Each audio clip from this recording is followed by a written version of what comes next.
CM Yogi Adityanath ने कई जनसभाओं में एक नारा जरूर दिया है, बटेंगे तो कटेंगे। इस तरह देखते हैं, क्या देखिए, कहना ये चाहेंगे? नारा कि बटेंगे तो कटेंगे किसी सन्यासी का नहीं हो सकता। ये नारा तो किसी आतंकवादी या गुंडे का हो सकता है। झुग्गी झोपड़ी जहां पर उनको जानने की बार बार कार्रवाई होती थी, हमने उन लोगों को वहीं पर मालिकाना हक दिलवाने का काम किया। अपने पूरे राजनीतिक सफर में हम 250 बार जेल में गए और उसमें से 232 जो केस थे बिल्कुल बिल्कुल उस पर बाइज्जत बरी भी कर दिए गए। 1,67,808 बहन और बेटियों का, महिलाओं का अपहरण हुआ। नमस्कार दोस्तों, आज हमने उस शख्स को इनवाइट किया है जो लखनऊ मध्य से वर्तमान विधायक हैं, पूर्व कैबिनेट मंत्री भी रह चुके हैं, समाजवादी पार्टी से वर्तमान विधायक हैं, रविदास मल्होत्रा। सबसे पहले सर, न्यूज़ 7 मीडिया पे अपने चैनल पर आपको इनवाइट करते हैं। धन्यवाद सर, सवालों की शुरुआत करते हुए सबसे पहला मेरा सवाल ये रहेगा कि आप अपने बारे में हमारे दर्शक को कुछ बताएं सर। आज से 50 साल पहले मैं जय नारायण महाविद्यालय छात्र संघ का उपाध्यक्ष हुआ और उसी दौरान लोक नायक जयप्रकाश नारायण जी की अगुवाई में संपूर्ण क्रांति का आंदोलन शुरू हो गया। हम उस आंदोलन में शामिल हो गए और उसके बाद देश में आपातकाल लग गया। इमरजेंसी में मैं पूरे लगातार 20 महीने जेल के अंदर बंद रहा। ये लोकतंत्र को बचाने की लड़ाई थी और आपातकाल के बाद हम लोग जेल से रिहा हुए। आपातकाल में जनता के संवैधानिक और मौलिक अधिकार समाप्त हो गए थे, प्रेस पर सेंसरशिप लग गई थी और किसी व्यक्ति को भी अपनी बात कहने का अधिकार नहीं रह गया था। हम लोगों ने संघर्ष किया और संघर्ष करने के बाद आपातकाल में लोकसभा के चुनाव हुए और जनता पार्टी की पूरे बहुमत के साथ सरकार बनी। मैं उस समय बहुत कम उम्र में था। मैं लखनऊ यूनिवर्सिटी छात्र संघ का बाद में महामंत्री हुआ और 1984 तक मैं लखनऊ यूनिवर्सिटी छात्र संघ का महामंत्री रहा।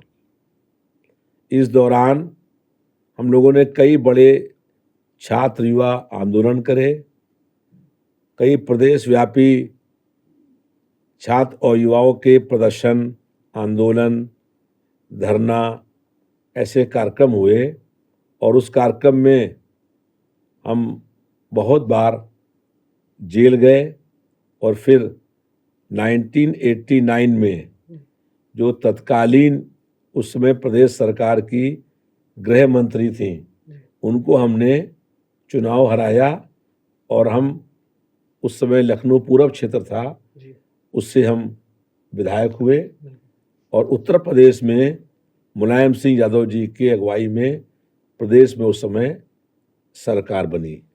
सर, राजनीति में आने का मकसद क्या रहा? क्यों आना पड़ा राजनीति में? जब 1974-75 में लोक नायक जयप्रकाश नारायण जी की अगुवाई में संपूर्ण क्रांति का आंदोलन चला और उस आंदोलन में जो जनता के मुद्दे थे उस पर आंदोलन शुरू हुआ। जयप्रकाश नारायण जी एक बहुत बड़ा नाम था जी, स्वतंत्रता संग्राम में कि वो नायक थे और जब पहली बार सरकार बनी, नेहरू जी प्रधानमंत्री बने, तब उनका नाम डिप्टी प्राइम मिनिस्टर के लिए आया, लेकिन उन्होंने डिप्टी पीएम बनने से इनकार कर दिया और वो राजनीति से अलग हो गए। उसके बाद जब उन्होंने फिर आंदोलन की शुरुआत करी तो उनके जो आंदोलन के मुद्दे थे वो मुझे बहुत अच्छे लगे। उनका जो संपूर्ण क्रांति थी वो ये था कि अमीरी और गरीबी के बीच में 10 गुने से अधिक अंतर नहीं हो, मालिक और मजदूर के बीच में अधिकतम 10 गुने का अंतर हो, पुरुष और महिला में समानता हो, उसमें कोई दोनों में कोई अंतर ना हो, तो ऐसे उनके कुछ मुद्दे थे समाजवाद के, जिससे उनके हम साथ जुड़े, और जुड़ने के बाद आपातकाल लग गया, और आपातकाल में फिर हम 20 महीने लगातार जेल के अंदर बंद रहे, और उसके बाद फिर छात्र युवा राजनीति में आ गए, और 89 में 36 साल पहले हम जो है वो लखनऊ शहर से विधायक हो जनता गए। दल से जी 1989 में आप विधायक बने, तो उसके बाद जो है अपने क्षेत्र में कौन से ऐसे काम किए हैं, थोड़ा हमारे दर्शक को बताना। 89 में जब हम विधायक बने, जी उसके बाद से यहाँ लखनऊ शहर में बहुत झुग्गी झोपड़ी मलिन बस्तियां थीं, जहाँ पर उनको उजाड़ने की बार बार कार्रवाई होती थी। हमने उन लोगों को वहीं पर मालिकाना हक दिलवाने का काम किया, और जो बहुत गरीब लोग थे उन लोगों को जब मालिकाना हक मिल गया, तो उन लोगों ने धीमे धीमे करके अपने वहाँ पर अपने खुद के मकान बना लिए, और जो पैसा उन्होंने दिया उस पैसे को वो विकास के काम में वहाँ पर खर्च हुआ, जिससे एक अच्छी सुंदर से वहाँ पर कॉलोनी बन गई। जैसे यहाँ बालू अड्डा है, तो पहले वहाँ लोगों को बसाने का काम किया गरीब लोगों को, और उसके बाद उन लोगों को वहीं मालिकाना हक दिलाया, और फिर उन लोगों को वहीं पर उन लोगों ने अपने मकान बना लिए। ऐसे ही रविदास नगर बसाया, और वहाँ के लोगों को वहीं पर मकान दिलवाए, और आज वहाँ पर कई मंजिला लोगों ने अपने खुद के मकान बना लिए। ऐसे नबीउल्लाह रोड नई बस्ती है, ऐसे बहुत से आबादी थी जिनके लोगों को वहीं पर मकान दिलवाया। इसके अलावा जो नौजवान लोग थे उनको लिए प्रयास किया कि जो बेरोजगार नौजवान हैं उनको रोजगार मिले, और हमने ये वादा किया कि जो बेरोजगार नौजवान हैं जब हमारी सरकार बनेगी तो उन लोगों को बेरोजगारी भत्ता देने का काम करेंगे, वो दिलवाने का काम किया। ऐसे बहुत से उपेक्षित मोहल्ले थे, उन मोहल्लों के अंदर विकास के काम करवाए। जो यहाँ बहुत सारे नाले खुले हुए थे जिनका पानी भरता था घरों के अंदर, उन नालों को ढकवाने के लिए प्रयास शुरू करा।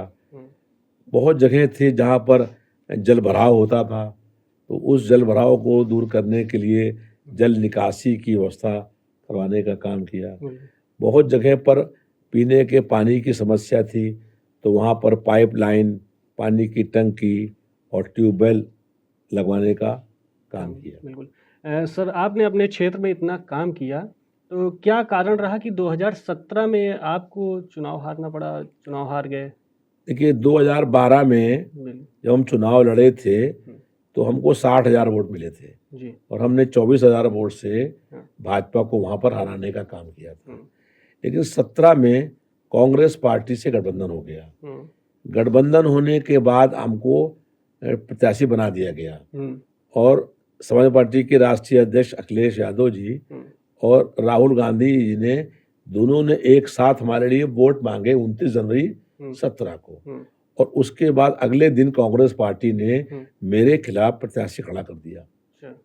और उस प्रत्याशी जो खड़ा किया उसने मेरे 13,000 वोट काट लिए जो हमारे वोट थे, क्योंकि कांग्रेस पार्टी के प्रत्याशी ने जो है वो अखिलेश यादव फोटो लगा के वोट मांगने का काम किया।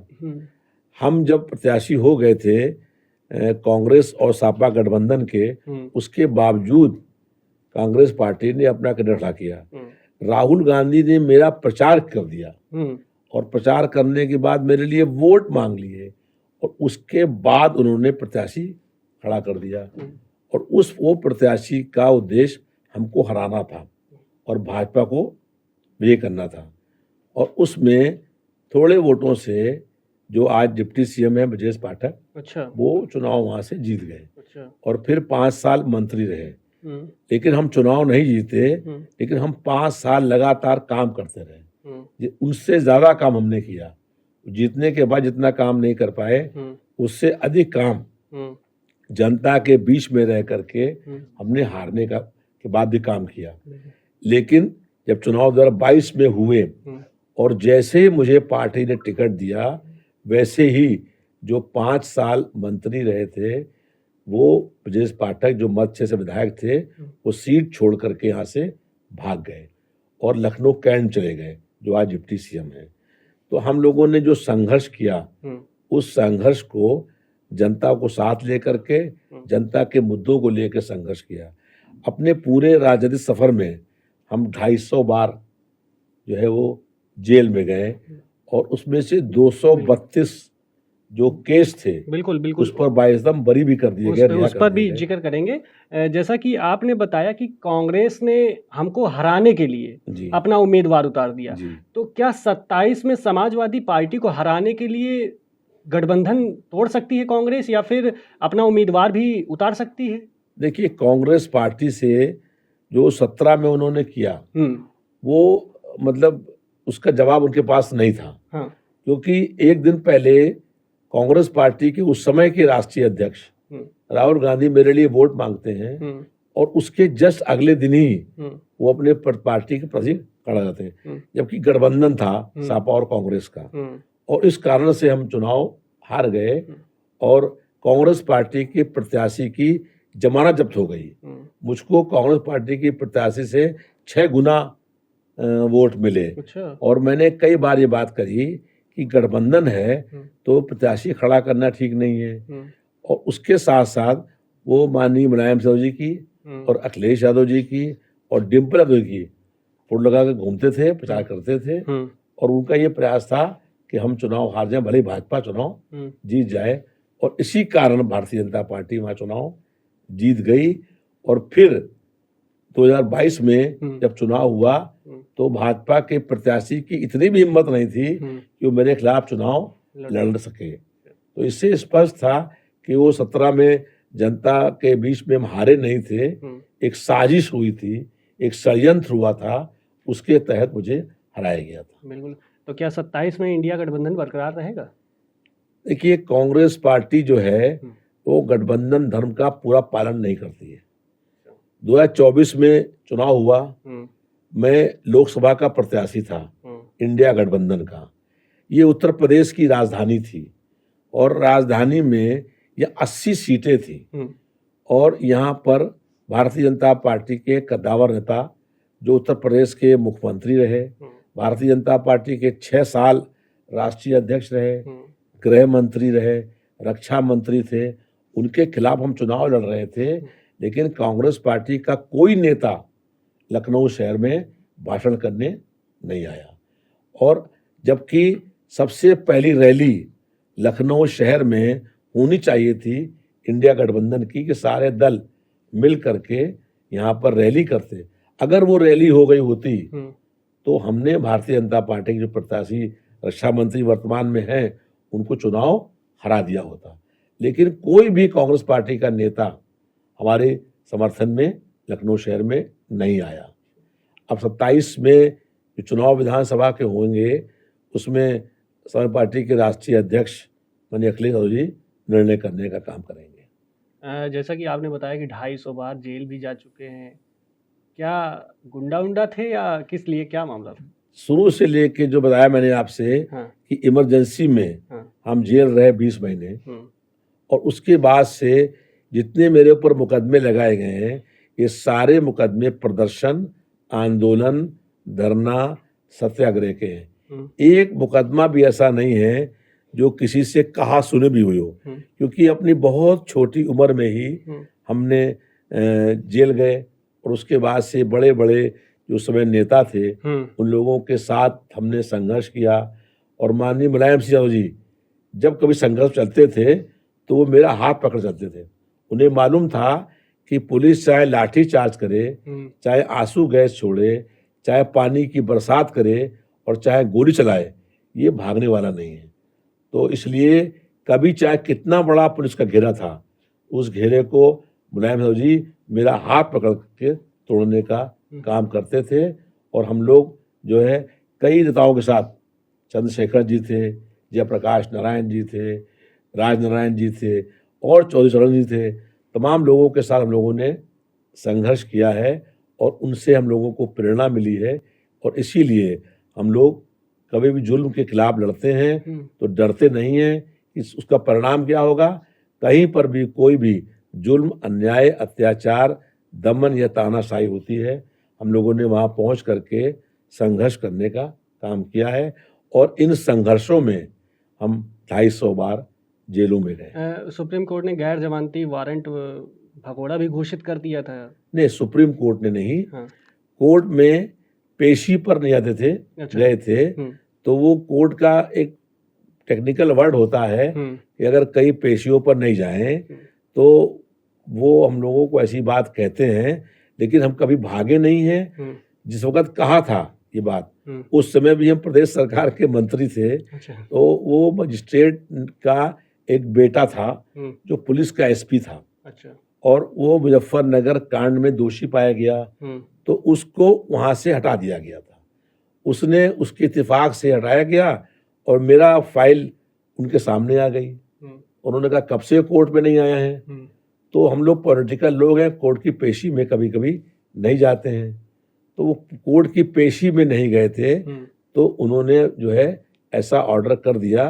लेकिन बाद में तत्काल हम हाई कोर्ट गए और हाई कोर्ट ने हमको जो है वो कहा कि इनकी बेल लीजिए और इनके खिलाफ और कोई कार्रवाई आप नहीं कर सकते हैं। ये राजनीतिक मुकदमे हैं, आंदोलन के मुकदमे हैं। हमारे ऊपर कोई भी मुकदमा किसी तरह का भी आपराधिक नहीं लगा है। किसी से आज तक पूरे जीवन में कहा सुनी का मुकदमा भी नहीं लगा है। विधायक जी, एक सवाल और रहेगा। लगातार समाजवादी पार्टी के राष्ट्रीय अध्यक्ष अखिलेश यादव पे आरोप लगता रहा है गोमती रिवर फ्रंट को लेकर के, बल्कि अखिलेश यादव जी का ड्रीम प्रोजेक्ट भी था, उस पर काफ़ी बड़े आरोप लगे हैं, घोटाले का आरोप जो है, क्या कहेंगे, क्या मामला था? देखिए, सारे आरोप निराधार थे और अगर आरोप सही होते तो 7 साल से ज्यादा भाजपा की सरकार प्रदेश में हो गई है, उस पर कार्रवाई हुई होती। अखिलेश यादव जी ने उस समय, गोमती नदी बहुत गंदी थी, हमने ये प्रयास किया कि गोमती साफ हो और उसके बाद उसमें ट्रकों मलबा निकला, गोमती साफ हुई, रिवर फ्रंट बना, लोगों के घूमने का स्थान बन गया। जो गंदगी पड़ी थी वो दूर होकर के एक ऐसी जगह बन गई जहां लोग अपने बच्चों को खेलने के लिए लेकर के आते थे। और उसके बाद जब सरकार बदल गई तो उस पर जांच बैठा दी गई और जांच के बाद कई ऐसे उपकरण आए थे बच्चों के लिए जो खुल भी नहीं पाए थे, बंद के बंद रहे और वो खुल भी नहीं पाए। आप जांच कराते लेकिन रिवर फ्रंट को या और कई, एक जेपी सेंटर है, जयप्रकाश नारायण सेंटर है, उसको भी इन्होंने बंद कर दिया।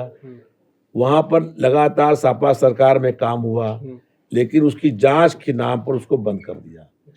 और अगर जांच में कोई दोषी था तो हम लोगों ने बार बार कहा कि आप इस पर कार्रवाई करिए, जो भी दोषी हो उस पर आप कार्रवाई करिए। लेकिन जयप्रकाश नारायण सेंटर या गोमती रिवर फ्रंट जो है, इसमें लोगों को घूमने और जो काम के लिए बनाया गया था वो होने दीजिए। लेकिन चूंकि समाजवादी पार्टी की सरकार में ये काम हुआ था, इसलिए भारतीय जनता पार्टी ने विद्वेष की भावना से, बदले की भावना से, राजनीतिक कारणों से उस पर जांच बैठा दी।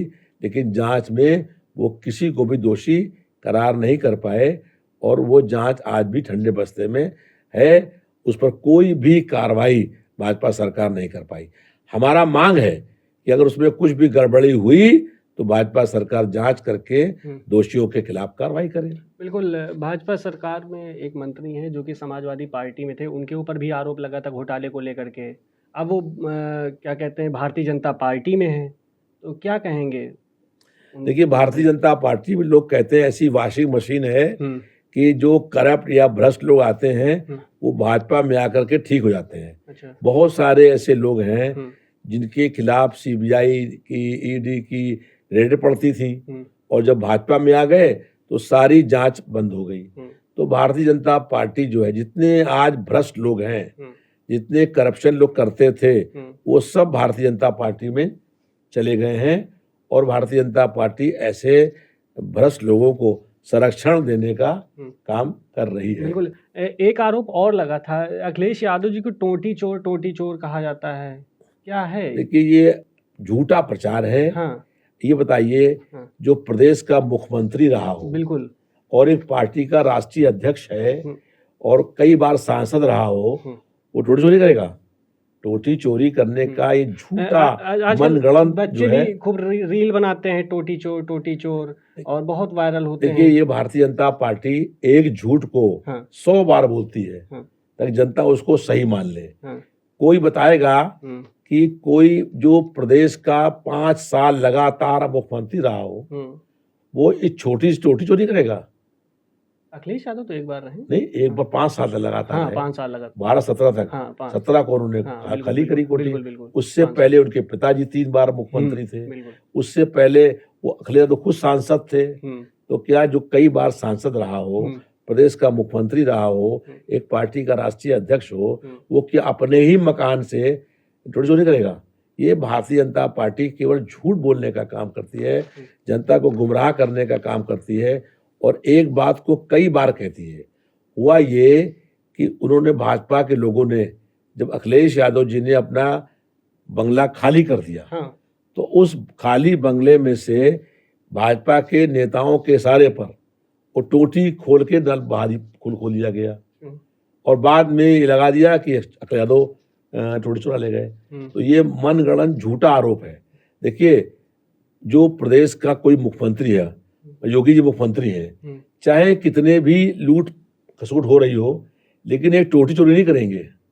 और जो ऐसा आरोप लगाते हैं, उनकी मानसिकता बहुत छोटी है और वो जानते हैं खुद भी कि जो आरोप लगा रहे हैं इसमें कोई सच्चाई नहीं है, लेकिन फर्जी तरीके से झूठे आरोप लगाने का काम करते हैं। बिल्कुल। राजनीति में आते हैं, थोड़ा 27 को लेकर भविष्य की बात करते हैं। 27 में क्या होने वाला है? समाजवादी पार्टी किन मुद्दों को लेकर के 27 में आ रही है?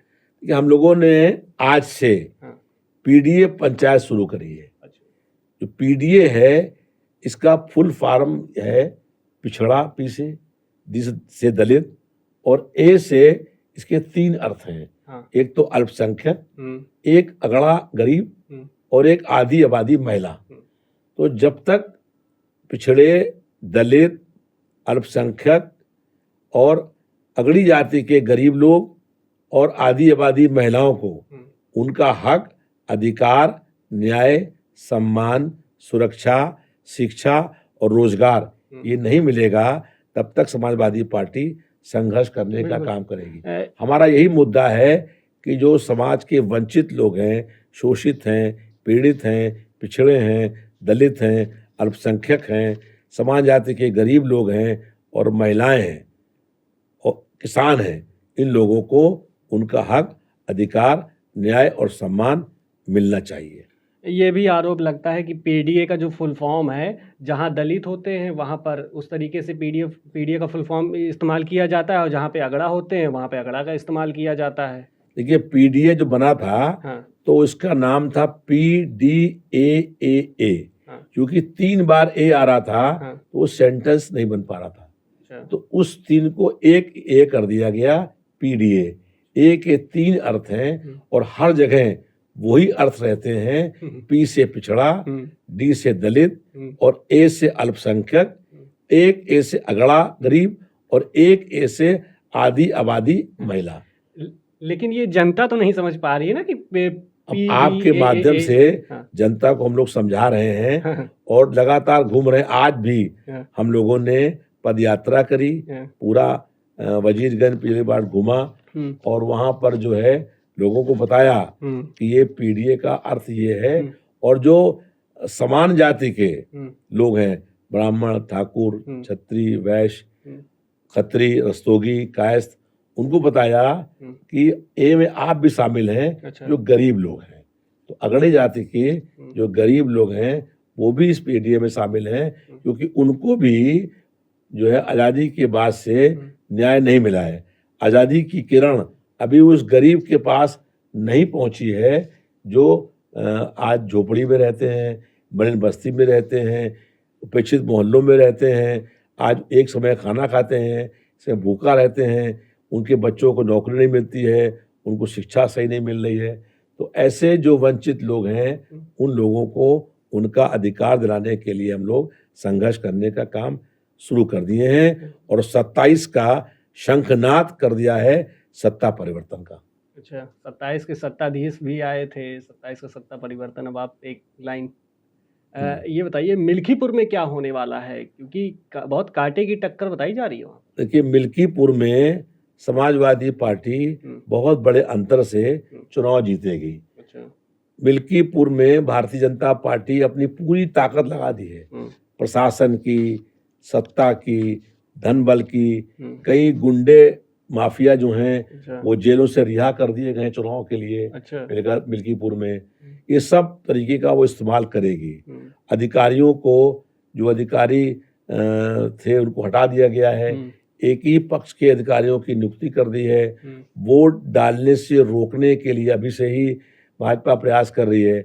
इसलिए हम लोगों ने कहा है कि सारे इंटरनेशनल और नेशनल हुँ, मीडिया 5 फरवरी को हुँ, मिल्कीपुर में रहे और देखे कि भारतीय जनता पार्टी कैसे हुँ। लोकतंत्र की हत्या करने का काम कर रही है। बिल्कुल, वहाँ की जनता का एक सवाल था कि अवधेश प्रसाद के बेटे को ही टिकट क्यों दिया गया? और भी लोग थे, उनको टिकट दिया जाता। अवधेश प्रसाद के बेटे को ही दे कर के सांसद भी घर में और विधायक भी घर में। क्यों औरों को मौका नहीं दिया जा रहा? कहीं न कहीं परिवारवाद का आरोप लग रहा है, इसको किस तरह देखते देखिए 9 बार से हुँ, अवधेश प्रसाद वहाँ से हुँ, लगातार विधायक थे हुँ, और उनका सारा काम उनका बेटा देखता था। अच्छा, जब से वो जवान हुआ हुँ, तब से वो सारा काम देखता था हुँ, और सारे कार्यकर्ताओं का काम करता था, हुँ, जनता से मिलता था, हुँ, जनता के दुख दर्द में हुँ, वो शामिल था। और उसके बाद जब अवधेश प्रसाद जी अयोध्या से हुँ, लोकसभा के सांसद हो गए हुँ, और मिल्कीपुर में वो नहीं गए। मिल्कीपुर में उनका बेटा पूरा चुनाव लड़ा रहा था उनको अच्छा, और वहाँ मिल्कीपुर में वो काफ़ी अंतर से हुँ, चुनाव में जीते, अच्छा, लोकसभा चुनाव में। तो इसलिए पार्टी ने उनको टिकट दिया। हुँ, जनता से, कार्यकर्ताओं से सारे लोग मिल्कीपुर के लखनऊ में आए हुँ, और प्रदेश कार्यालय में राष्ट्रीय अध्यक्ष जी ने सबसे बात करी और बात करने के बाद सभी लोगों का लगभग 99% लोगों का ये मत था कि अजीत प्रसाद चुनाव जीतेंगे इसलिए उनको टिकट दिया जाए और उनको टिकट दिया गया और वो भारी अंतर से चुनाव जीत रहे हैं। अब भारतीय जनता पार्टी को घबराहट ये है कि अयोध्या सीट में हुँ, जहां भगवान प्रभु श्री राम का मंदिर है हुँ, वहां से भारतीय जनता पार्टी हार गई। जिस अयोध्या और राम मंदिर के नाम पर देश में वोट मांगने का काम कर रही थी हुँ, वहीं से वो सीट चुनाव हार गई। तो ये भारतीय जनता पार्टी को बहुत अगर गया क्योंकि भगवान श्री राम जो थे हुँ, वो साथ में समाजवादी पार्टी के हो गए और भारतीय जनता पार्टी को हराने का काम हो गया। हुँ, तो भारतीय जनता पार्टी इसलिए जो है बौखला गई कि अयोध्या की सीट हुँ। भारतीय जनता पार्टी हार गई तो और मिल्कीपुर में भी भारतीय जनता पार्टी हारेगी। तो जब राम समाजवादी पार्टी के हो गए हैं तो अभी तक अखिलेश यादव क्यों नहीं गए वहाँ पर दर्शन देने? देखिए, मंदिर में भगवान नहीं होते हैं, हाँ, भगवान तो दिल में होते हैं, श्रद्धा से होते हैं। हुँ, जहाँ पर याद कर लीजिए हाँ, भगवान वहाँ पर होते हैं और भगवान की जो मूर्ति होती है तो एक केंद्र करने का स्थान होता है। हुँ, और एक बात बताएं आपको कि वहाँ जो मूर्ति लगी है हुँ, उससे कई जगह अच्छी अच्छी मूर्ति लगी है। उस मूर्ति में भी हुँ, भारतीय जनता पार्टी ने बड़ा क्या कहें कहते हुए भी बोलता है हुँ, कि मंदिर के नाम पर जिस तरीके से हुँ, भारतीय जनता पार्टी ने लूट करी है हुँ। उसी का परिणाम हुआ भगवान श्री राम ने अयोध्या में भारतीय जनता पार्टी को हराने का काम किया। अखिलेश यादव जी ने कहा है कि अब हम अपना मंदिर बनवा रहे हैं, तो ये मंदिरों में भी अपना पराया होता है क्या? भगवान भी अपने पराये होते हैं? नहीं, भगवान सबके होते हैं। हाँ, उन्होंने ये कहा कि हम भगवान विष्णु जी का मंदिर बना रहे हैं, अच्छा, अपना मंदिर नहीं बनाया है। हाँ, मंदिर बनाएंगे भगवान विष्णु जी का हुँ, और भगवान विष्णु जी को ने ये खुद कहा था कि मुझसे पहले हुँ, लक्ष्मी जी का नाम लिया जाएगा, मुझसे हर जगह। और इसीलिए लक्ष्मी नारायण कहते हैं, इसीलिए राधे कृष्ण कहते हैं, इसीलिए सीताराम कहते हैं। हुँ, लेकिन जो बीजेपी के लोग हैं हुँ, ये राम जी को तो कहते हैं, हुँ, लेकिन हम जब कहते हैं कि सिया राम को हो हुँ, तो वो नहीं कहते। हम कहते हैं राधे कृष्ण को हो तो नहीं कहते। लक्ष्मी नारायण जो कहें तो नहीं कहते। तो हमारा ये मानना है कि राम जी ने जितना त्याग किया भगवान राम ने हुँ, उतना ही त्याग उनकी पत्नी सीता माता का भी था। हुँ, वनवास हुआ भगवान श्री राम जी को, लेकिन 14 साल वो राजमहल छोड़ करके, पिता भी राजा थे, ससुर भी, दोनों राजमहल छोड़ करके वनवास में उन्होंने फूस पर और घास पर सोना स्वीकार किया और 14 वर्ष अपने पति की सेवा करी। उसके बाद 11 महीने रावण के वहां पर बंदी रही और उसके बाद जब फिर लौट के अयोध्या में आई तो उनको फिर से वनवास भेज दिया गया और फिर वो वनवास में रही। तो हमारा मानना है कि उनका भी त्याग उनसे कम नहीं है। इसलिए हम लोग कहते हैं जब कभी भी हम लोग वो बोलते हैं, उद्घोष करते हैं, तो बोलते हैं जय सीताराम, जय सिया राम, जय सिया राम। तो लेकिन भारतीय जनता पार्टी के लोग जो है जय सिया राम नहीं बोलते, वो कभी भी सीता का नाम नहीं लेते हैं, क्योंकि वो कभी महिलाओं का सम्मान ही नहीं करते हैं। दावा तो बहुत करते हैं कि हम महिलाओं का सम्मान करते हैं, सुरक्षा की बात करते हैं। अब जो देश के प्रधानमंत्री हैं उनकी पत्नी को क्या न्याय मिल रहा है? और एक अभी कवि ने एक बात लिखी है कि रामचंद्र कह गए सिया से, ऐसा कलयुग आएगा, अपनी पत्नी को छोड़ने वाला महिला अधिकार बताएगा। तो आज महिला अधिकार बता रहे हैं जो अपनी ही पत्नी का सम्मान नहीं कर पाए हैं। तो इसलिए जो है समाजवादी पार्टी महिलाओं का, बेटियों का, बहनों का सम्मान करती है। हम लोग कभी किसी महिला को महिला नहीं कहते हैं, उसको बेटी कहते हैं, बहन कहते हैं, अपनी माँ कहते हैं। तो हम लोग जो हैं बेटियों का, बहनों का, माताओं का सम्मान करना जानते हैं और सम्मान कर रहे हैं। आज भारतीय जनता पार्टी की सरकार में बहन और बेटियां सुरक्षित नहीं हैं और लगातार अपराध बढ़ रहे हैं और उन अपराधों में जो है वो भारतीय जनता पार्टी शामिल है। अभी मैंने विधानसभा में एक प्रश्न लगाया था कि कितने बहन और बेटियों के साथ अपहरण हुआ, बलात्कार हुआ, सील भंग हुई, उनकी हत्याएं हुई। तो मुख्यमंत्री जी ने जवाब दिया कि 1,67,808 बहन और बेटियों का, महिलाओं का अपहरण हुआ, लेकिन किसी एक अपहरण में जो है किसी आरोपी को सजा नहीं हुई। हमने पूछा कि कितनी सजा हुई? सजा किसी को नहीं हुई। 1.5 लाख से अधिक बहन और बेटियों की सील भंग हुई, लेकिन किसी को सजा नहीं हुई, क्योंकि ये सब भारतीय जनता पार्टी के संरक्षण में ये अपराध हुए हैं। भारतीय जनता पार्टी की सरकार में हमारी बहन और बेटियों के 1.5 लाख से अधिक बहन और बेटियों की सील भंग हुई है और 1,67,808 महिलाओं का अपहरण हुआ है। बिल्कुल। प्रयागराज में महाकुंभ लगा हुआ है, अखिलेश यादव जी तो स्नान कर चुके हैं, आप गए? हम लोग भी जाएंगे और महाकुंभ में जो है वो बहुत सालों से महाकुंभ होता रहा है। हम लोगों की सरकार में 2013 में हम लोगों ने महाकुंभ का आयोजन किया था। किसी भी साधु, ऋषि, मुनि, सन्यासी से पूछ लीजिए तो सब ये कहेंगे कि 2025 से के महाकुंभ के मेले में जो हो रहा है उससे अधिक सुविधाएं 2013 में थी। इसमें तो आधे अधूरे काम छोड़ दिए गए। 16 लोग वहीं पर मर गए थे और तमामों लोग घायल हो गए। तो वहां पर जो है हमारी सरकार में 2013 में जब महाकुंभ लगा था तो किसी की आदमी की मौत नहीं हुई थी। लेकिन भारतीय जनता पार्टी की सरकार में जो अव्यवस्था थी, जो वहाँ उपचार का इंतजाम नहीं था, उसके कारण से जो है वो लोगों की मौत हुई। बहुत लोग बड़ी संख्या में बीमार हुए और वहाँ पर जो है ठीक से इलाज की व्यवस्था सरकार ने नहीं करी। बिल्कुल। वहाँ पर स्वर्गीय मुलायम सिंह यादव जी की मूर्ति लगाई गई है, जिस पर अब राजनीति शुरू हो गई है। क्या वो मूर्ति लगाना सही है या फिर उसको तो महाकुंभ के पहले भी लगाया जा सकता था या फिर महाकुंभ के बाद भी? महाकुंभ के ही समय क्यों? कि महाकुंभ में जो भी अपना पंडाल मांगता है उसको पंडाल मिलता है, उसका सरकार किराया लेती है और चाहे वो महात्मा हो, ऋषि हो, मुनि हो या कोई संगठन हो, उसके लोगों को पंडाल मिलता है। हमने वो किराया दिया, हमने वहां पर जो अपने पैसे से मुलायम सिंह यादव हम लोगों की श्रद्धा और आस्था है, उसकी मूर्ति लगाई हम लोगों ने। लेकिन सरकारी पैसे पर जाके देखिए हर खंबे पर 2 फोटो लगी मिलेंगी आपको। एक थोड़ा नाटा है, एक थोड़ा लंबा है, 2 फोटो मिली होगी। डबल इंजन सरकार के दोनों मुखिया हैं, और सरकारी पैसे से वहाँ खंभों पर पीडीए भी लिखा हुआ था। है, हाँ पीडीएफ लिखा हुआ है। तो जो सरकारी पैसे से मूर्तियां फोटो लगाई गई हैं दो लोगों की, वो सरकारी पैसा है, जनता का पैसा है।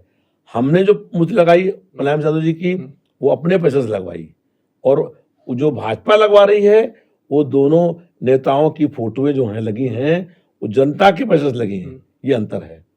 महाकुंभ में अगर बात करें तो समाजवादी पार्टी में भी लगा है और लगा था, और उसके बाद वर्तमान सरकार योगी सरकार ने भी महाकुंभ में लगाया। कितना डिफरेंस रहा है व्यवस्था? हम लोगों की सरकार में पूरी व्यवस्था थी। पूरे महाकुंभ के आयोजन में किसी की मौत नहीं हुई थी। 16 लोगों की मौत हो गई, और रोज मौतें बहुत ज्यादा हुई थी, लेकिन जब मौत हो गई लोग अपने घर में उठा के बॉडी को ले गए, उसकी गिनती नहीं हुई। तो अभी भी वहां पर अव्यवस्थाएं हैं, लोग लगातार बीमार हो रहे हैं और कोई उपचार का इंतजाम नहीं है। ब्रजेश पाठक तो बोल रहे हैं स्वास्थ्य व्यवस्था एकदम दुरुस्त है। देखिए ऐसा है, जो स्वास्थ्य मंत्री प्रदेश सरकार के हैं, ये यहाँ पर लखनऊ में एक मेडिकल सप्लाई कारपोरेशन का गोदाम था ट्रांसपोर्ट नगर में। उन्होंने वहाँ रेड डाली और 16 करोड़ 40 लाख की दवाएं पकड़ी जो एक्सपायरी हो गई थी। जरा उनसे पूछिए कि जो ट्रांसपोर्ट नगर में मेडिकल सप्लाई कारपोरेशन के गोदाम में जो आपने छापा डाला था, उस छापा डालने के बाद जो 16 करोड़ 40 लाख रुपए की दवाएं बरामद हुई थी, उस पर आपने किसके खिलाफ क्या कार्रवाई करी? किसी एक आदमी के खिलाफ कार्रवाई नहीं हुई, और पैसे का लेन देन हो गया और सारे मामले को दबा दिया गया। अब उनसे पूछिए कि जो दवाएं आप खरीदते हैं अस्पतालों के लिए, उनको कौन रिफर करता है, कौन बताता है कि कौन दवाएं लेनी है? किसी भी सीएमओ से और मेडिकल अफसर से दवाओं के नाम नहीं पूछे जाते हैं, और मेडिकल सप्लाई कारपोरेशन जो है वो दवाएं खरीदता है और उसमें कोई डॉक्टर नहीं है। जो दवाएं खरीदने का काम करने वाली संस्था है उसमें डॉक्टर नहीं है। ये घपला हो रहा है, और दवा और इलाज के अभाव में लोगों की मौतें हो रही हैं। और अभी झांसी में 14 बच्चे जल करके मर गए, वहां पर जो है आग लग गई वहां पर अस्पताल में। तो कौन दोषी है इसका? इसके दोषी स्वास्थ्य मंत्री हैं और भाजपा की सरकार है कि आज दवाओं के अभाव में लोगों की मौतें हो रही हैं। आप देखिए कि इधर 2-3 सालों में हार्ट अटैक, कैंसर, किडनी खराब होना, लिवर खराब होना, लंग्स खराब होना, इसके कारण की कितनी घटनाओं में वृद्धि हुई है। बिल्कुल। ब्रजेश पाठक ये कहते नज़र आते हैं कि व्यवस्थाएं हमारी हॉस्पिटल की अगर देखी जाए तो साफ़ सुथरे और बेड भी अवेलेबल हैं हर अस्पताल में, और कहीं भी कोई मामला होता है तो ब्रजेश पाठक तुरंत वहां पर पहुंच जाते हैं। हमारे साथ चलिए आप, देखिए हर जगह पर आईसीयू में ना कहीं बेड है, न कहीं जांच हो रही है, न कोई इलाज हो रहा है, न दवा मिल रही है। ये खाली पूछिए कि लोकल परचेज सापा की सरकार में होता था, आपने बंद क्यों करा दिया? अच्छा। ये पूछिए कि जो डायलिसिस का मशीन लगी थी, हमने लगवाई थी, हम मंत्री थे, उसमें फ्री लगाई थी जनता के लिए। अब आप उससे पैसा क्यों ले रहे हैं? जो आते हैं मरीज उनसे रुपए लेते हैं, 2000 रुपया क्यों ले रहे हैं? हमने किया था कि हर दिन अस्पताल में अलग अलग रंग की चादरें बिछेंगी, आज क्यों नहीं हो रहा है?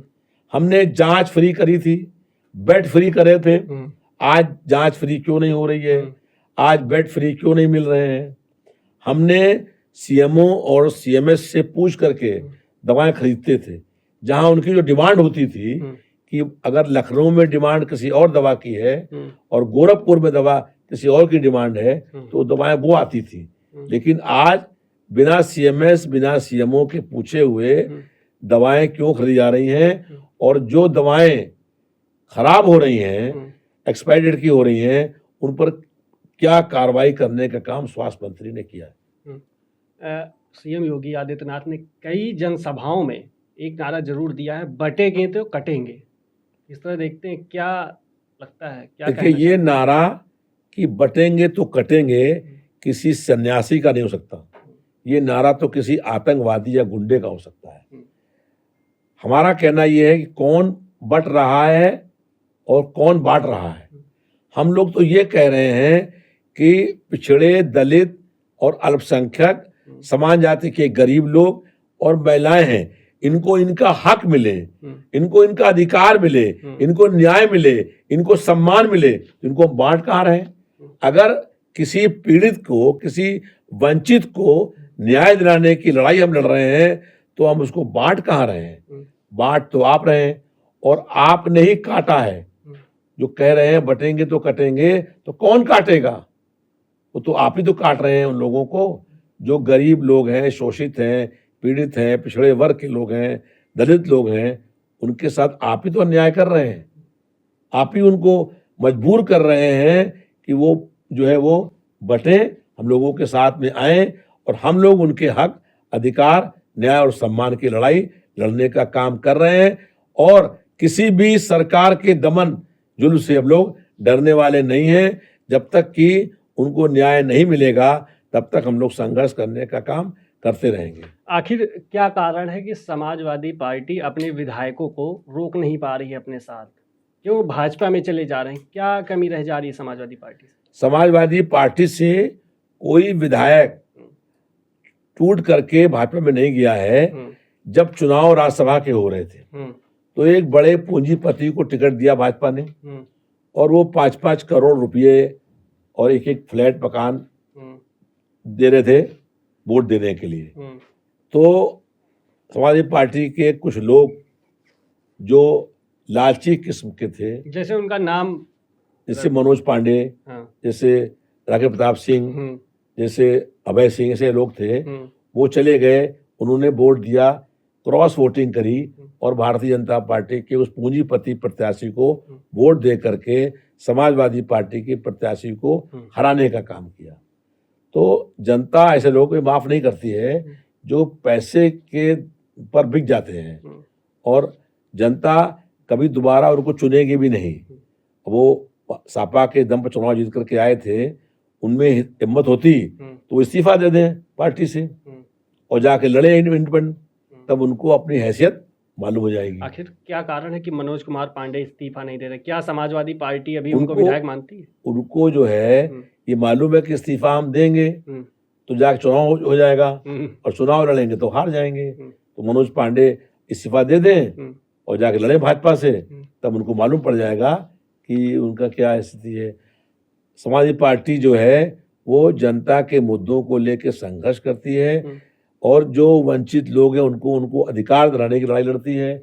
जनता के मुद्दे महंगाई, बेरोजगारी, भ्रष्टाचार, बढ़ते हुए अपराध, इन सवालों को लेकर के आंदोलन करती है और भारतीय जनता पार्टी जनता के मुद्दों से जनता को भटका करके और ऐसे लोगों को पैसा दे करके, खरीद करके सरकार बनाने का काम करती है। ये भी कहा जाता समाजवादी पार्टी जो है, क्या मनोज कुमार पांडे समाजवादी पार्टी की तरफ फिर से एक बार 27 में आएंगे?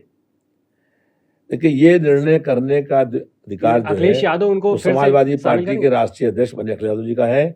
लेकिन जो है वो उनको मेरे अपनी समझ से उनको पार्टी में दोबारा नहीं लिया जाएगा, क्योंकि वो पार्टी को ऐसे मौके पर धोखा दे करके गए हैं जिनके कारण से पार्टी का एक प्रत्याशी राज्यसभा का चुनाव हार गया और उन्होंने पैसा ले करके एक पूंजीपति प्रत्याशी को वोट दे करके उसको कामयाब कर दिया। तो मैं समझता हूं कि ऐसे लोगों के साथ न जनता होगी और न पार्टी खड़ी होगी। ये भी आरोप लगाया कि राष्ट्रीय अध्यक्ष अखिलेश यादव जी ने विधायकों को राम मंदिर जाने से रोका था। नहीं, किसी को रोका नहीं है और जिसकी जो श्रद्धा है वो वहां जाता है और उसकी जो किसी भी को भी रोका नहीं है। पूर्ण रूप से भारतीय जनता पार्टी का दुष्प्रचार है।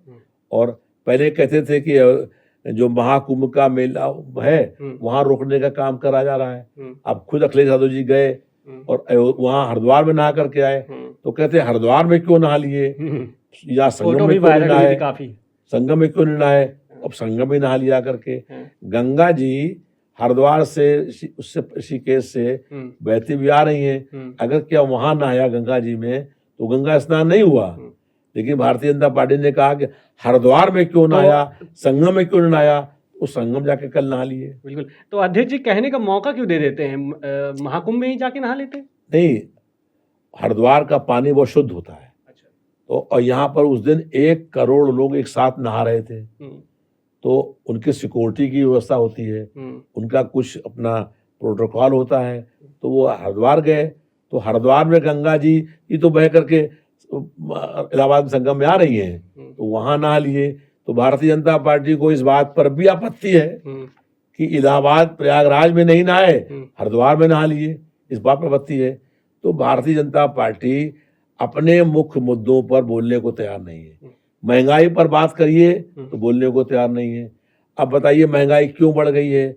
कि भारतीय जनता पार्टी की सरकार ने आटा, दाल, चावल, दूध, दही और पनीर पर भी जीएसटी लगा दिया है। यहाँ तक कि बच्चों की पढ़ने वाली जो कॉपी और किताब है उस पर जीएसटी लगा दिया, और यहाँ तक कि जो कफन बिकता है उस पर भी जीएसटी लगाने का काम कर दिया है। इस कारण ये महंगाई बढ़ी है, और उस जीएसटी के पैसे से गरीब जनता से पैसा इकट्ठा करके बड़े पूंजीपतियों के जो है कर्जे माफ करने का काम सरकार। बिल्कुल। ब्रजभूषण शरण सिंह को आप जानते हैं, कैसे नेता हैं ये? देखिए, जो कुछ महिला खिलाड़ी हैं उन लोगों के साथ जो उन्होंने दुर्व्यवहार किया, बलात्कार करने का प्रयास किया, तो भारतीय जनता पार्टी ने खुद ही मान लिया कि ये दोषी है, इसीलिए उनको टिकट नहीं दिया। तो आजकल हम लोग ही चाहते हैं कि वो लोग चुनाव जीतें जो चुनाव जीतने के बाद जनता के बीच में रहें, जनता की समस्याओं के लड़ें, जनता की सेवा करें, और ये मान करके कि नहीं कि हम माफिया है, गुंडे हैं तो चुनाव जीत जाएं। तो मैं समझता हूं कि ये भारतीय जनता पार्टी ने कई लोगों को ऐसा टिकट दिया। और एक बात और भी है, हमने भारतीय जनता पार्टी सरकार से कई बार मांग करी कि आप बताइए उत्तर प्रदेश में टॉप 20 अपराधी कौन है जिनके ऊपर 50 से अधिक आपराधिक मुकदमे चल रहे हैं। उन 50 मुकदमों से अधिक जो अपराधी हैं, 20 अपराधी टॉप 20, उनका नाम झसका जारी कर दे। अगर भाजपा उन 20 अपराधियों का नाम जारी कर दे तो पूरा प्रदेश जान जाएगा कि भारतीय जनता पार्टी अपराधियों की पार्टी है। 20 अपराधी टॉप 20 भारतीय जनता पार्टी के नेता आएंगे। ब्रजभूषण शरण सिंह सपा में थे, फिर उसके बाद भारतीय जनता पार्टी, क्या 27 में सपा की तरफ रुख रखेंगे? समाजवादी पार्टी टिकट देगी, साथ मिलाएगी उनको, जिस तरीके से आपने आरोप लगाया कि महिला खिलाड़ी के साथ दुष्कर्म? ये जो पहले सपा में थे वो, तब उनके ऊपर कोई ऐसे आरोप नहीं थे। मतलब सपा में थे, जब भारतीय जनता पार्टी में गए तब उन्होंने महिलाओं से अपमान करना शुरू किया। वो क्रिकेट उसके पहलवानों के कुश्ती संघ के कुछ बन गए अध्यक्ष, और उसके बाद उन्होंने महिलाओं का कुश्ती के जो चैंपियन हमारी बहनें थी उनका अपमान किया। पत्रकार एक सवाल पूछ रहा था तो पत्रकार को हाथ मार करके उसका पूरा कैमरा और पूरा वो सब तोड़ दिया। तो ये भारतीय जनता पार्टी को सत्ता का जो अहंकार है वो अहंकार उनके सारे एमपीओ में आ गया है। जितने उनके सांसद हैं, इतने विधायक हैं, इतने मंत्री हैं, सब सत्ता के नशे में चूर घूम रहे हैं। उनको जनता की समस्याओं से कोई सरोकार नहीं है। राजा भैया को लेकर के क्या कहेंगे? कुंडा के राजा भैया, वो भी समाजवादी पार्टी से थे जब स्वर्गीय मुलायम सिंह यादव जी थे, अच्छे संबंध थे। अब अखिलेश यादव जी से ऐसा क्यों कि मतलब किनारे हो जा रहे हैं लोग? देखिए, अखिलेश यादव जी जो हैं वो जो जनता के लिए लड़ता है, जनता के मुद्दों को लेकर लड़ता है, उनको जोड़ने का काम करते हैं। समाजवादी पार्टी आज बहुत साफ पार्टी हो गई है, कोई भी उसमें जो है इस तरह के लोग नहीं है। तो अखिलेश यादव जी चाहते हैं कि जो समाजवादी पार्टी में रहे वो जनता के मुद्दों को लेकर के संघर्ष करने का काम करे। क्या भविष्य में राजा भैया साथ आएंगे? देखिए, कभी कभी ऐसा होता है कि सरकार अगर अल्पमत बन गई और कुछ विधायकों की जरूरत है, उस समय उनको लिया गया था। अब हम लोग जो है पूर्ण बहुमत से आएंगे तो किसी भी विधायक की जरूरत नहीं पड़ेगी, और अकेले ही 2027 में प्रचंड बहुमत के साथ समाजवादी पार्टी सरकार बनाएगी। तो मतलब इंडिया गठबंधन के साथ 27 में नहीं रहेंगे आप? इंडिया गठबंधन में जो बाकी दल हैं, चुनाव दिल्ली में हो रहा है, तो कांग्रेस को छोड़ करके सभी दल एक साथ चुनाव लड़ रहे हैं और केजरीवाल को चुनाव लड़ा रहे हैं। कांग्रेस अलग लड़ रही है।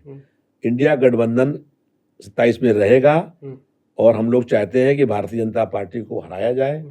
भारतीय जनता पार्टी को हटाने के लिए आवश्यक है कि सारी इंडिया गठबंधन की पार्टियां चुनाव लड़े एक होकर के, और गैर भाजपाई वोटों के बंटवारे को रोकने के लिए हम लोगों ने ये गठबंधन किया है।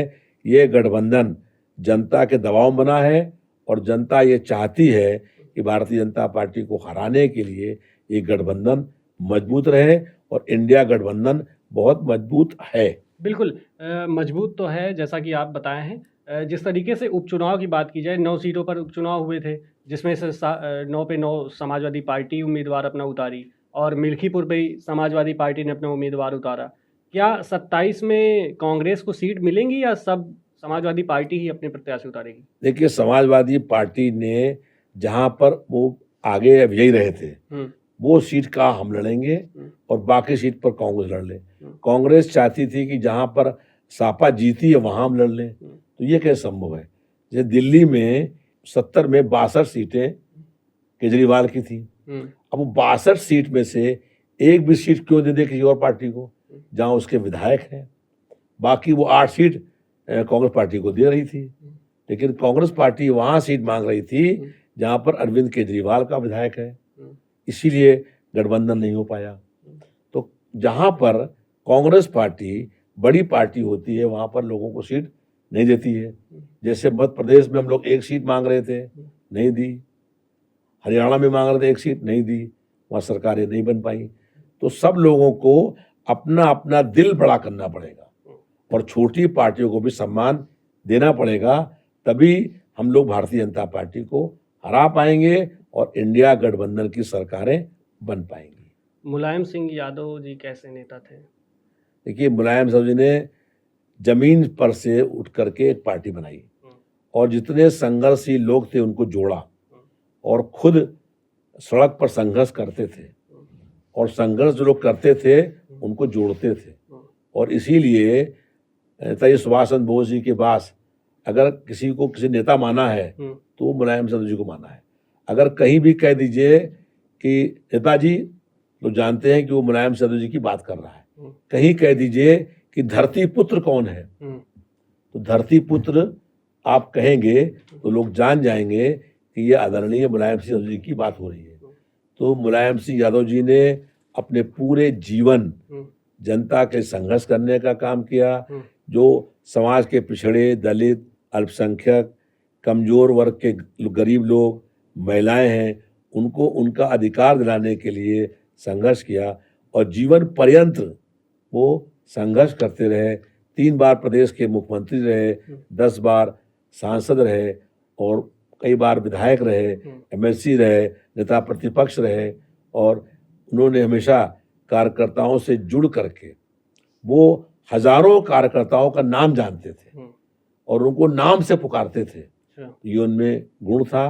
युगों युगों तक कोई मुलायम सिंह पैदा नहीं हो पाएगा। कोई एक दंगल की भी कहानी है जिसमें मुलायम सिंह यादव ने अपने विरोधी को पटक दिया था। जी उसके बारे में वो मुलायम सिंह जी का एक पूरा एक गांव था धोबी पाट। तो वो धोबी पाट गांव लगा करके अपने से तगड़े बड़े पहलवान को भी पटक दिया करते थे। और ऐसे ही वो राजनीति में भी उन्होंने अपने से बड़े जो है कई विरोधी नेताओं को पटकने का काम किया। बिल्कुल। आपके कैसे संबंध रहे हैं स्वर्गीय मुलायम सिंह यादव जी से? हम लोगों के संबंध ऐसे रहे हैं कि कई संघर्षों में उन्होंने मेरा हाथ पकड़ करके और पुलिस के घेरे तोड़े हैं। एक बार प्रदर्शन हो रहा था, मुख्यमंत्री आवास पर घेराव था, बहुत पुलिस लगी हुई थी और उन्होंने मुझे बुला के मेरा हाथ पकड़ करके और कहा चलो बढ़ो आगे, और हम दोनों मुलायम सिंह जी और दोनों पुलिस की घेरे तोड़ते हुए आगे बढ़े। उन्हें ये बात मालूम थी कि चाहे पुलिस लाठी चार्ज करे, चाहे आंसू गैस छोड़े और चाहे गोली चार्ज करे, ये भागने वाला नहीं है। और इसीलिए मुलायम सिंह मुझे बहुत विश्वास करते थे, तो मैं उनके साथ जुड़ा रहा और जो उनकी कमी है वो कभी कोई पूरा नहीं कर सकता है और युगों युगों तक शायद कोई मुलायम सिंह दूसरा पैदा ना हो पाए। तो क्या अखिलेश यादव के अंदर मुलायम सिंह यादव जी की छवि दिखती है? निश्चित रूप से अखिलेश यादव जी मुलायम सिंह जी के सपने पूरा करने का काम कर रहे हैं। उनमें वो छवि दिखती है, उनमें वो गुण दिखते हैं और इसीलिए समाजवादी पार्टी जो है लगातार बढ़ रही है और 2024 के लोकसभा चुनाव में समाजवादी पार्टी उत्तर प्रदेश की सबसे बड़ी पार्टी बन गई। नंबर 1 पर आज उत्तर प्रदेश में समाजवादी पार्टी है। अखिलेश यादव जी की अगुवाई में उत्तर प्रदेश में समाजवादी पार्टी नंबर 1 की पार्टी हुई है। 27 में कितनी सीटों पर जीतने जा रहे हैं? हम लोगों का ये अनुमान है कि 300 से अधिक सीटें समाजवादी पार्टी की अकेले दम पर उत्तर प्रदेश में आएंगी और पूरे बहुमत के साथ जो है अखिलेश यादव जी की अगुवाई में प्रदेश में सपा की सरकार बनेगी। एक बच्चा है जो काफ़ी वायरल हो रहा है, नवरत्न लाल यादव, और पढ़ाई को लेकर के भी काफ़ी सवाल उठते हैं, विपक्ष जो है हमलावर रहता है। क्या कहेंगे इस पे? मतलब पढ़ाई के लिए समाजवादी पार्टी फोर्स नहीं करती उनको? देखिए, समाजवादी पार्टी चाहती है कि छोटे बच्चे हैं उनको भी आगे बढ़ाया जाए और कोई भी पार्टी तब तक जवान रहती है जब तक उसमें जो छोटे बच्चे और जवान लोग उसमें जुड़ने का काम करते हैं। तो ऐसे ही जो है वो नवरत्न लाल यादव जो है वो मेहनती लड़का है और वो छोटा होने के बावजूद भी वो चुनाव प्रचार में जाकर के अकेले बहुत वायरल जाता है और वहाँ जाके अकेले जो है रहता है, प्रचार करता है, मेहनत से काम करता है और जो है उसके अंदर जो गुण है उसको अखिलेश यादव जी ने देखा है। तो अखिलेश यादव जी वो जौहरी हैं जो हीरे को कहीं से भी निकाल लेते हैं। तो बिल्कुल, अब हम एक एक कर नेता का नाम लेंगे, पॉलिटिशियन, तो उनके बारे में थोड़ा बहुत बताना है कि आप उनके लिए क्या विचार रखते हैं। तो सबसे पहले एक सवाल रहेगा कि पीएम के तौर पर अगला पीएम किसको देखना चाहते हैं? देखिए, 2027 में अखिलेश यादव जी उत्तर प्रदेश के मुख्यमंत्री बनेंगे और फिर 2029 में जो केंद्र में सरकार बनेगी उसमें अखिलेश यादव जी देश के प्रधानमंत्री बनेंगे। और मेरा अपना ये मतलब मन है, ऐसा मेरा सोच है कि अखिलेश यादव जी सबसे सक्षम देश के प्रधानमंत्री होंगे, क्योंकि जब वो उत्तर प्रदेश के मुख्यमंत्री रहे तो जो उन्होंने विकास का काम किया ना उससे पहले कोई कर पाया ना उसके बाद कोई कर पाया। तो इसलिए अखिलेश यादव जी अगर देश के अगले नए प्रधानमंत्री होंगे तो देश का निश्चित रूप से विकास होगा और विश्व के धरातल पर देश का नाम होगा। तो सीएम कौन होगा अगला उत्तर प्रदेश का, अगर जब पीएम बन जाएंगे तो? देखिए, जो वो तो उस समय की स्थितियां होंगी और अखिलेश यादव जी इसको चाहेंगे उसको देश प्रदेश का मुख्यमंत्री बनाएंगे, पार्टी इसको चाहेगी बनाएगी, तो उसमें कोई भी मुख्यमंत्री बन सकता है। अगर अखिलेश यादव जी प्रधानमंत्री बन जाएंगे तो उनके स्थान पर कोई अच्छा योगी प्रदेश का मुख्यमंत्री। क्या चाचा को लाएंगे वो? अब ये उस वक्त जो विधायक लोग होंगे, हो सकता है कि 29 में शिवपाल जी भी सांसद बन जाएं, तो उसके बारे में आज कहना कोई जो है समय ठीक नहीं। बिल्कुल, प्रधानमंत्री नरेंद्र मोदी जी के बारे में क्या विचार करते हैं, क्या सोचते हैं? देखिए, नरेंद्र मोदी जी ने जनता से जो वादे किए थे किसी वादे को पूरा करने का काम नहीं किया। 10 साल पहले जब वो देश के मुख्यमंत्री बनने का उनका नाम पार्टी ने तय कर दिया तो उन्होंने कहा कि गरीब के खाते में 15-20 लाख रुपया आएगा, ब्लैक मनी इस देश में आएगी और 15-20 लाख रुपया गरीब के खाते में आएगा। किसी एक भी आदमी के गरीब के खाते में ये पैसा नहीं आया। कहा था 2 करोड़ नौजवानों को हर साल नौकरी देंगे और अगर नौकरी दी होती तो 10 साल में 20 करोड़ लोगों को नौकरी मिल गई होती, लेकिन कहीं नौकरी किसी को नहीं मिली। कहा था महंगाई कम करेंगे, आज महंगाई आसमान छू रही है। कह रहा पेट्रोल का दाम कम करेंगे, पेट्रोल के दाम दुगने हो गए लगभग। और इसके अलावा जो है कहते थे कि अगर पाकिस्तान में एक सैनिक हमारा मारा तो हम 10 सर लेके आएंगे, और कितना पुलवामा में 44 लोग मार दिए गए, किसके सर आ गए देश के अंदर। लगातार जो है वो देश की सीमाओं पर खतरा है, लगातार आतंकवादी रोज हमले होते हैं, लेकिन जो है और अगर इसे पाकिस्तान बहुत चारों ओर से घिरा हुआ देश हो गया है, उसके अपने देश में भी जो है वो अंतिम क्रय चल रहा है। अगर भारत सरकार चाहे तो 12.5 दिन में, जैसे 12.5 दिन में इंदिरा गांधी को कहा था हम्म, कि हम 12.5 दिन में बांग्लादेश आपको गिफ्ट कर देंगे। ऐसे ही सेना के जवान कह रहे हैं, सेना का सेनापति कह रहा है कि हम 12.5 दिन में पूरा पाकिस्तान आपको हैंडओवर कर देंगे। बिल्कुल बिल्कुल लेकिन केंद्र सरकार की इतनी हिम्मत और साहस नहीं है कि वो पाकिस्तान से बिल्कुल जो है हमला करे। एक सवाल और रहेगा, वर्तमान सीएम योगी आदित्यनाथ के बारे में क्या सोचते हैं आप? देखिए, योगी आदित्यनाथ जी जो हैं वो सन्यासी अच्छे हो सकते हैं, मठाधीश होते हैं, लेकिन मुख्यमंत्री की हैसियत से जो है उन्होंने भी जनता के मुख्य मुद्दे हैं उस पर बात नहीं करते। यहाँ अकबर नगर तोड़ दिया गया, हमने कहा विधानसभा के अंदर कि अकबर नगर आपने तोड़ दिया, और वो कहते कुकरेल जो है नाला है तो कह रहे हैं कुकरेल नदी है। बताइए कुकरेल कहाँ पर नदी है, कहाँ पर उसका घाट है, कहाँ लोग नहाने आते हैं? वो कुकरेल नाले को नदी कह रहे हैं। अधिकारी जो कहते हैं वही बात वो कह देते हैं। और मुख्य बात ये है कि अपराध लगातार बढ़ रहे हैं। हम कह रहे हैं उत्तर प्रदेश के टॉप 20 अपराधियों की लिस्ट जारी कर दो, तो पूरा प्रदेश जान जाए कि ये 20 अपराधी भारतीय जनता पार्टी के नेता हैं। बिल्कुल बिल्कुल लॉ एंड ऑर्डर को लेकर के योगी सरकार कहती कि हमारी सरकार में सबसे चुस्त दुरुस्त रहा है।